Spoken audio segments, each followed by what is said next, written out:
त्यहाँ चाहिँ चामल पानीमा हाल्यो भने भात पाकेर आउँछ भन्ने हामीले सुनिरहेको छौँ। एकदमै जोस् त्यहाँ चाहिँ हामीले ब्यागमा लिएर चामल पनि बोकेका छौँ, पाक्छ पाक्दैन भनेर। अलिकति परीक्षण गर्नुपर्छ। पूजाआजा गर्ने पनि हाम्रो प्लान छ। अब अहिले हामी तिङ्कर सडक हुँदै माथि गइरहेछौँ। यो चाहिँ लिपुलेक लिम्पियाधुरासम्मै जाने सडक हो।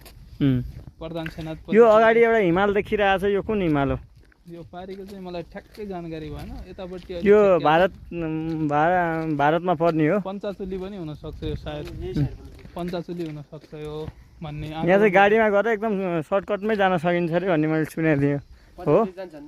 पञ्चाचुली गइरह हुन्छ नि। हामी पनि अब निकट भविष्यमा जाने चाहिँ प्लान चाहिँ भइरहेछ। एउटा एक प्रकारको खाका तयार भएको छ। केदारनाथ यतापट्टि नारायण आश्रम पञ्चाचुली सबैतिर भ्याउने, उतापट्टि हरिद्वार नैनीतालदेखि लिएर।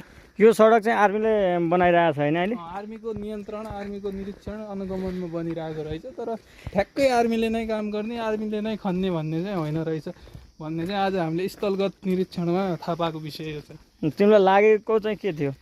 मलाई चाहिँ अहिलेसम्म के लागिरहेको थियो भन्दाखेरि आर्मी आफै खट्ने होइन, आर्मीको चाहिँ ओभरसियर इन्जिनियर पनि हुने र प्रत्यक्ष रूपमा फिल्डमा काम गर्ने पनि, खन्ने ओर्ने सबै काम गर्ने पनि आर्मी नै हो भन्ने चाहिँ मलाई थियो। तर म गलत रहेछु होइन। धेरै कुराहरू हामीले रियलाइज गर्छौँ नि त पछि। ल हामी तातो पानीमा गएपछि फेरि जोडिनेछौँ है त।